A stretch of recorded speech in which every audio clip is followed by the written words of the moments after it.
We are at the beginning of a new series, 6. This is going to be a fun series. I'm personally very excited. I think I told you last week I've been working on this series for about 2 years. I read a book a few years ago about the important relationships in someone's life, and I started to pinpoint who those were in my life, and I realized that there were important relationships in life, things that I recognized. As I read the book I was reading, I thought, yeah, I need that person in my life, or I need to be that person in someone else's life. But quite frankly, out of all of the relationships that I read about, I only had about half of them.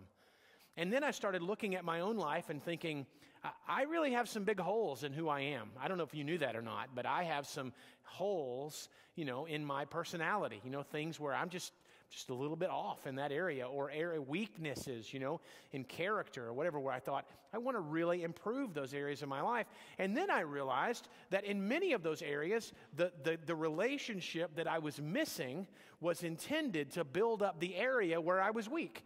And so you could trace your own personal problems back to the fact that I just don't have that kind of person in my life to instill or invest that kind of thing in me. Does that make any sense at all? So in other words, you might not be a great mathematician if you don't have a great math teacher in your life. You might not be a great you might not be a very kind-hearted if you don't have a nurturer in your life who shows you how to be that or how to have that. So what we're doing is, out of probably 11 or 12 very important relationships that I would normally aspire to have, we picked 6 of those that just seem to be at the top of the list, like the top 6 that everybody really ought to have. And then we scoured the scriptures looking for examples of people who had these kinds of relationships or who chose to be this kind of person.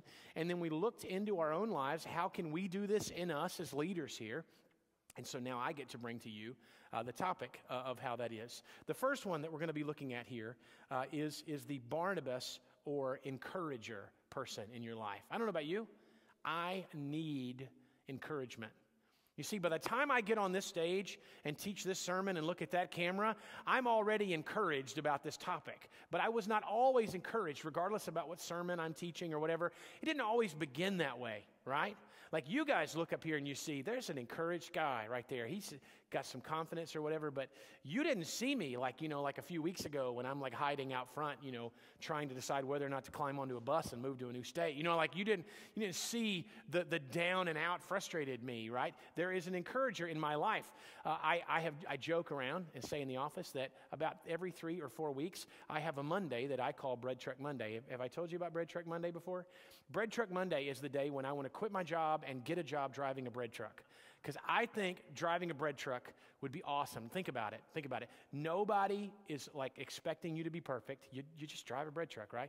And everywhere you go, people are glad to see you, right? And no matter what happens, you smell like bread. Like it's like everything about this job is a good job. So at that moment, where I got that email, or that comm card with no name on it, with like the comments about how bad something was, or when I get that, I'm like, today is Bread Truck Monday, and it's on Bread Truck Monday that I need that encourager, that person in my life who can set me down, look me in the eye, and somehow make me feel better, like make me feel like I'm not going to slit my wrist, I'm not going to jump off a building, I'm not going to do that, I'm going to stick with this, that's Bread Truck Monday, and that's the encourager in my life. Now, we chose the word Barnabas, or the name Barnabas, to explain encourager, because no one else in all of the Bible exhibits encourager better than a man from the book of Acts named Barnabas. Now, everywhere, have you heard of Barnabas before? Is he someone that you've heard of? The truth is, he plays a much bigger part in the New Testament than the number of words about him would suggest. Like there, he shows up in a few chapters of the New Testament, but at the same time, so you might think, well, he's just an obscure character in the Bible. Well, not at all. The truth is, almost all of the major characters in the late New Testament owe a great deal of their success to the encouragement that they received from Barnabas, all the way to the point that now the name Barnabas in many circles means encourager. If somebody walks up to you and says, "You're my Barnabas," that should make you feel great, because what that means is that you're the person they want to call on Bread Truck Monday. If they say to you, "You are a Barnabas in my life," that means when I'm mad at everybody else, I want to talk to you. because you help me, you encourage me, and you bring me back on level ground. You get me back to where I'm settled and straight-headed and ready to go. So that's what Barnabas really means. The Barnabas encourager in our life is important to have. And let me tell you about this man. Barnabas is one of two prototypes of kinds of characters that we're going to find that I would say exhibit the type of relationship that we need. We're going to call those witnesses, not a witness, but a witness, someone who's willing to not only kind of speak into your life, but be there with you and speak into your life. That's a witness. Would everybody say that made up? Totally goofy word with me. 1, 2, 3. Witness. There are two kinds of witnesses. The one witness you might describe as the open palm witness. Did you know that the word palm comes from a Latin word that means to touch? So the idea of an open palm person is someone who wants to care for you, someone who wants to encourage you, someone who wants to help you, someone who wants to look into your life and maybe lift you up, pick you up, help you feel better, right? That's that kind of witness. We have lots of people in the New Testament like this, but Barnabas is probably the best example. There are other characters in the Scripture, though, who are not a open-handed, like palm-feeling, touchy, lovey kind of witness. There are those who are kind of like a fist witness. Now, a fist witness is someone who wants to beat you into shape, right? Who wants to help you get better. Someone who wants to encourage you to change when you need to change. Someone who needs to straighten you out. Okay, that's not a Barnabas at all. Barnabas doesn't really straighten people out. Guys like Paul and others, and they straighten people out. And in the long run, if you have the right kinds of both witnesses in your life, you get straightened out when you need straightened out, and you get built back up and encouraged when you need to be built back encouraged. And that's a good thing, right? So today we're just going to talk about the open-handed kind of witness, and Barnabas is a great example of that. Let me read some verses of Scripture to you. Proverbs 12:25, in like the greatest duh moment in all of the Bible, this is it. It says, worry weighs a person down, an encouraging word cheers a person up. Like, you get that, that's right. Like, worry weighs a person down, an encouraging word cheers a person up. That's a bit of our theme for today's message. Let me tell you about Barnabas. Until Acts chapter 13, Paul, the very well-known writer of quite a few letters in the New Testament, until Acts chapter 13, Paul was Barnabas's assistant. So Barnabas would have been above Paul for 13 chapters of the early church's greatest book of Acts. But then, all of a sudden, Barnabas has faith in Paul when nobody else does.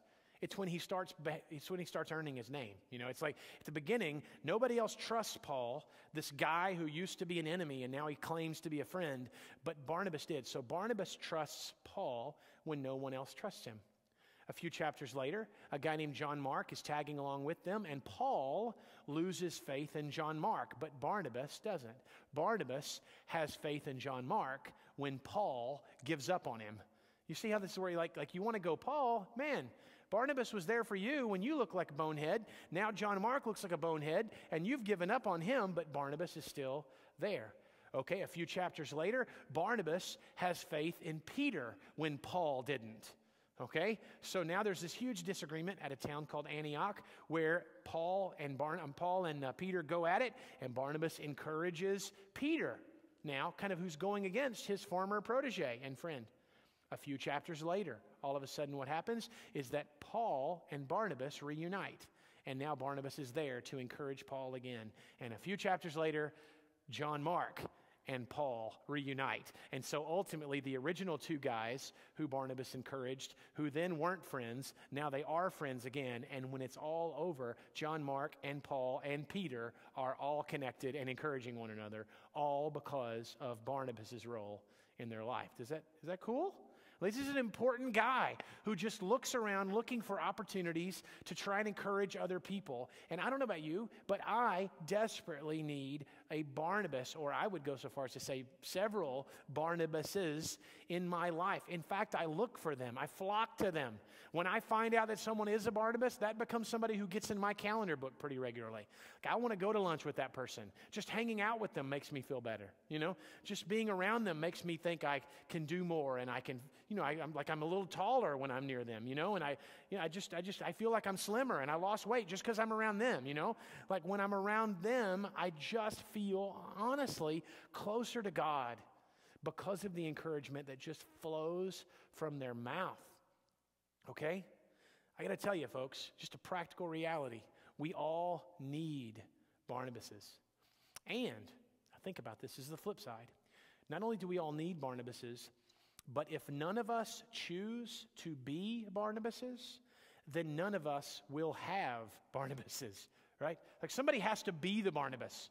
You can't just always be the guy who needs Barnabas, right? If everybody is the guy who needs a Barnabas, then all of us are discouraged people, right? So in our lives, we have to not only admit that we need Barnabas, but we have to also be willing to be Barnabas, okay? So I drew up for you 5 examples of different kinds of Barnabases. I want to talk to you about different kinds, and we see all of these examples in Scripture. So let's just throw down here some fun things. The first one is this. First is the Good Samaritan Barnabas. Now, you know the story of the Good Samaritan, right? A fairly wealthy man going down a road. It's not a good road. He doesn't really want to be on this road. It's a dangerous road. And while on the road, he happens upon a man who has been beaten up and left, as the Bible says, half dead, okay? 2 other people have come past the half-dead man. Both of them are the kinds of folks you would have expected to have done something, and neither of them did. And so now this guy, who has no obligation to help at all, decides to pick him up, clean him up, care for him, take him to their version of a hospital, and even pay his bills, okay? That is a Good Samaritan kind of Barnabas. This is exemplified in this. I'm talking about encouraging people that you don't even know. I'm talking about encouraging people. Sometimes it's a one-time event around folks that you're not even aware of, okay? That's a Good Samaritan Barnabas. You're just looking for ways. Have you ever done this? Have you ever been like paying a bill in the grocery line and realized that you're 30 cents short? You know, and you didn't have a credit card or anything, and the lady behind you goes, "Here, honey, I've got some change," and gives you 30 cents, pats you on the back, and you go, "Thank you so much." That's a Good Samaritan Barnabas. Have you ever been in a place where somebody you can just tell, like in the restaurant, they're just there, they're crying, they're upset, and you go over and you just say, "Hey, is there any way I can pray for you?" Right? You ever done that? I did that once with a waitress. She was obviously upset. I was sitting with a group of pastors, and she came to us, and you could tell she was really broken inside. And she said, "Okay, what do you guys have?" And we said, "We hate to be too forward, but it looks like maybe you're having a bad day. Can we pray for you?" And she sat down at the table with us and cried and told us what was going on and prayed. And her boss came out to get mad at her for sitting down, and we asked her boss to get off her back, that we were going to pray for her. And she would be right back in like 3 minutes, okay? And it was like it didn't cost us anything. It wasn't hard to just be kind to somebody and give them some encouragement, okay? My favorite story of this kind of Barnabas was last May. I'm running in the Iron Mom half marathon. I know when you look at me, you are not surprised that I run in half marathons, but I'm kidding. I'm like 15 pounds heavier than then, okay? So I'm running in the half marathon, and this is a long, crazy thing. And for those of you who've never done anything long like this, okay, I'm good for like 5 miles. Like I run 5 miles, and I'm sweating, I'm breathing a little hard, but it's not a bad day, okay? 6 miles, this is a bad day. Half a marathon, 13.1 miles. That's a really bad day. You understand what I'm saying? This is, again, okay, that was on a Saturday, so that week I had bread truck Sunday, right? I mean, I just did not, if you remember, I preached from the chair the whole time the next day because I couldn't stand up, okay? That was me. Here's the deal. I want to show you some pictures that are going to be on the screen. Coming through Noble Park, I don't remember, this is like 8 or 9 miles. My kids had decided that they wanted to be Barnabas to Dad and encourage me, so they decided they would find a place where I was going to be running, and they would get there, and they would be there when Dad comes by.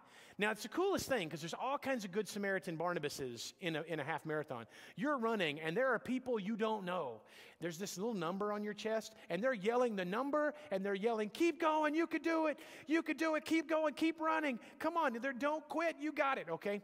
Well, my kids get to Noble Park, and I don't know, there were a lot of people who I'm just going to say were in front of me in the race, okay? There were a lot of people in front of me. So many people in front of me. I finished right in the middle of the back. I finished right in the middle of the race, which means half of the people who ran were gone, by the time I got to Noble Park. When I get there, my kids are wanting so badly to encourage me. They're really, they want it, and they look around, and everybody else has a sign, okay? Everybody else has a big sign that says, "Run, Daddy, run," or something like that. And my kids, they didn't bring a sign. They didn't have a sign.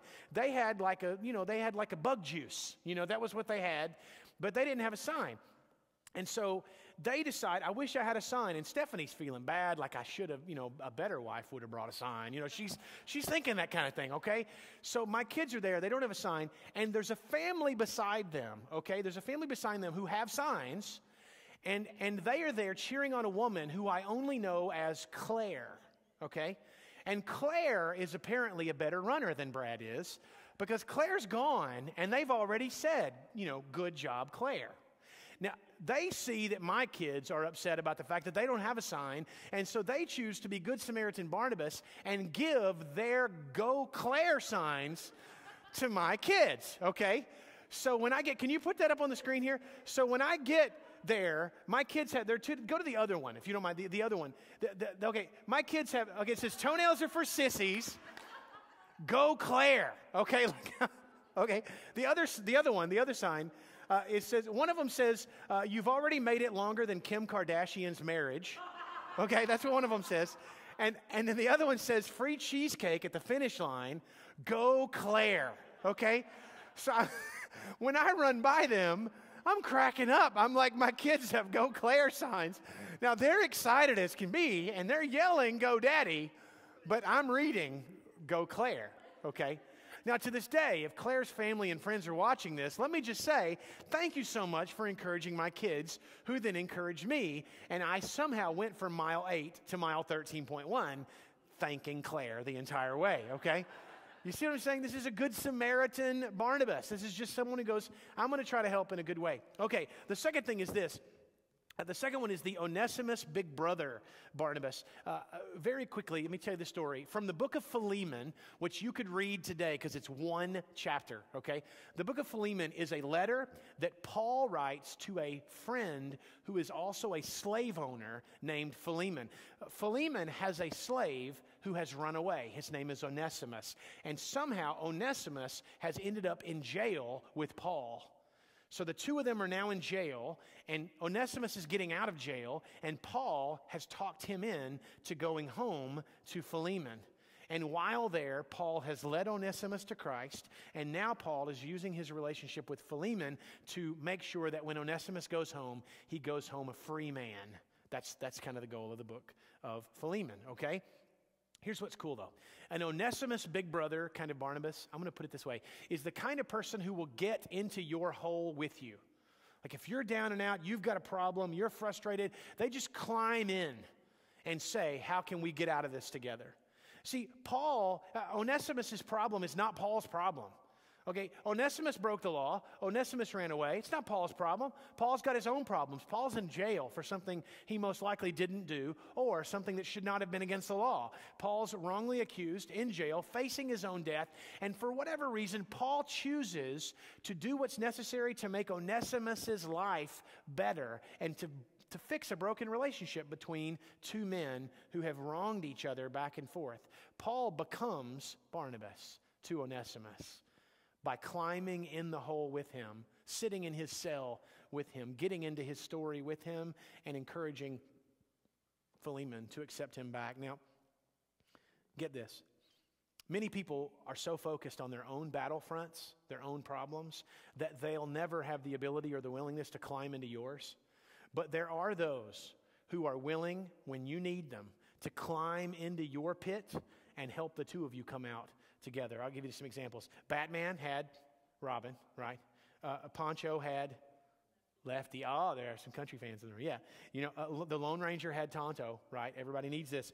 Don Quixote had Sancho Panza. Yeah, good. Robin Hood had Little John. Yes, he did. Frodo had Samwise. And even for a little while, at least, King Arthur had Lancelot, okay? Not always, but for a little while. So we all need those people who will make our problem their problem, and who will get so involved in helping us that it feels like they've taken the problem on themselves and they help us through it. That is an Onesimus, big brother kind of person in our life, okay? That's the second. The third one is this. The third one is that we all need Epaphras prayer Barnabases. This is quite possibly your most dangerous Barnabas. Let me read to you Colossians 4:12 through 13. Paul is writing to the church in Colossae. He says, Epaphras, a member of your own fellowship and a servant of Jesus Christ, sends you his greetings. He always prays earnestly for you, asking God to make you strong and perfect, fully confident that you are following the entire will of God. I can assure you that he prays hard for you and also for the believers in 2 other towns. You guys, we all need the kind of people who are encouraging us simply by praying for us. And I don't just mean the people who, when you tell them something's wrong, they say things like, well, I'll pray for you, and that's it. I'm talking about people who are dedicated to pray for you. Like people who write down your name on their mirror so that as they brush their teeth in the morning, they're thinking about you. You know what I mean? People who put your name on a piece of paper in their Bible so that every day when they go to the Lord in prayer, they're praying for you. People who have you on their mind. People who are thinking about you regularly. And not only that, if there are going to be people doing that for us, we need to be doing that for others. See what I'm saying? People who we're praying for daily, regularly, normally. And we might not be able to dive in and fix their problems or help them get through it, but we can dedicate ourselves to providing the most powerful form of support, and that we can encourage them through prayer. You got that? When I first got started in ministry, or at least when we moved back to Paducah to start the church, one of those people for me was a pastor named Don Young, who's fairly well known in this area. And then there's another family, just a few others who, if I said their name, you would know them. And these are people who, this is what they did for me. On more than one occasion, they said, Brad, we have 5 names that are written out on a piece of paper and taped to the mirror in our bathroom. And every morning when we get ready and fix our hair and put on our clothes and all that, we see those 5 names, and it reminds us to pray for those 5 people all day long. And they called and they said, for the next year, a whole year, we're going to put your name on our mirror. And I'm like, oh, wow. And they did that for me.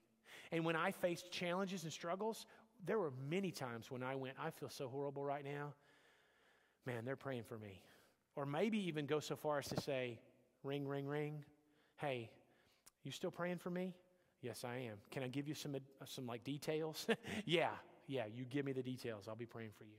We all need this kind of Epaphras, kind of prayer support, encouragement. The next one that we need is the Sarah Humor Barnabas. The Sarah Humor Barnabas, this is an Old Testament story. Sarah and her husband Abraham are in their 90s. They're elderly. They have no kids at all. And they've been wanting a baby so badly. They've begged God for this. They've prayed for it over and over. God shows up in their life one day and goes, you're going to get pregnant. And she laughs at God. Yeah, good one, Lord. I'm 90, Don't expect a baby anytime soon. And he says, no, you're going to get pregnant. And she laughs. Now listen, this is not a laugh of disbelief. This is not a laugh of sarcasm like she thinks God's pulling a prank. This is a laugh. This is a laugh looking into the face of disappointment, recognizing that overcoming disappointment on the other side of a broken heart is this joy that comes from finally getting there, right? Let me ask you this. Have you ever been in a situation where someone is so hurt and so frustrated or worried, and you just want to make them laugh just for a moment? I don't mean in an irreverent kind of way but I mean they just need to laugh. In funerals, I do my best to try to make every funeral funny. Really, seriously. Like if you can make a funeral funny, that's skill right there, making a funeral funny. That's good. I try. I'm not always successful, but I try to make a funeral. Here's why. I don't mean like in a disrespectful kind of make fun of something, but the truth is we need to laugh when we're hurting. We need to. It's a gift from God to be able to laugh at the greatest pain in our life, or to see beyond just this individual little moment of despair and be able to recognize the humor in the life that we're living. That God would take us through this in order to get there. Sometimes that's humorous, right? This past week, I buried my aunt. my dad's oldest brother's widowed wife. And as I talked to the family, she was elderly. She had faced things like Alzheimer's and things, and she had lived in a funeral home for the past 4 years. I'm sorry, she lived in a nursing home. see, that's the kind of slip you throw in there, and people laugh. And now it's not nearly as she had lived in a nursing home for the past 4 years. And in talking to the family, everybody had all these stories they wanted to tell about her, and they were all funny. All of them. Every one of her stories was hilarious. Some of them were sad funny, like something that somebody does that's kind of sad but kind of funny. And others were just hilarious, slap your knee, kind of funny. And I said, you guys need to tell all those stories at the funeral. And everybody looked at me like, you really are a weird preacher. That's fun. Now, when I'm serious, that's what I hope you do when I'm dead. I hope you get up there and tell them all the funny things that I did and laugh about them. That's a celebration of life. That's a good thing. And so three of her family said, I'll get up and tell some stories. And they just took the podium during the sermon at the funeral, which I know you guys all love, right? You're all watching funeral sermons on YouTube because they're the greatest thing, right? Of course not. They're horrid. They're horrible. The people doing them don't like hearing them, okay? They're not great. But these people stood there and told stories about their mama that made people laugh and made them laugh. And it was a beautiful time of them being Barnabas to one another. The last kind of Barnabas, as I close out here, is the Ruth endurance Barnabas. Now, we just did an entire sermon series on the book of Ruth, so you get what I'm talking about. This is ultimately summarized like the Ruth endurance Barnabas is the person who says, wherever you go, I'm going there with you. Wherever you go, I'm going there with you. Today I was talking to one of the long-term staff members here, and she told me, she said, Brad, sometimes you take us to places. She said, I think I'd follow you into a burning building, and the whole time I might grab your shirt, pull against it, and go, we shouldn't go in here, we shouldn't go in here, we shouldn't go in here, we shouldn't go in here, but the whole time I'd be right there with you. And she said, I don't know what it is about that. She is my Ruth encourager because she just goes where I'm going to go, and help mop up the mess I make of it sometimes, right? And there's just something about having somebody like that in your life, and I have many of them. I'm fortunate. I hope that you do as well, that help us to stay level-headed and straight before God. Listen to me. There's no shame, as I close out here, there's no shame in recognizing that you need other people in order for you to be the you you're supposed to be. Okay, there's no shame in that. It's not in the Bible, but the truth is, a biblical truth, is that no man is an island. Okay, we can't exist all on our own. We can't. It's just not that way. God doesn't call us to be a Christian as an individual. God calls us to be a part of his church, which is corporate. It's all of us together. And it's important for us to realize the value of the people in our lives that are necessary. So seek out two things: to have the right Barnabases around you and with you. And if you don't have them, go on a search. Hunt them down. Find these people. And the best way you can do that is the flip side of that coin, is to be that Barnabas for someone. Find a way to encourage. Find a way to be this open hand witness, right? Where you encourage people by caring for them, opening your life to them. Let's pray together.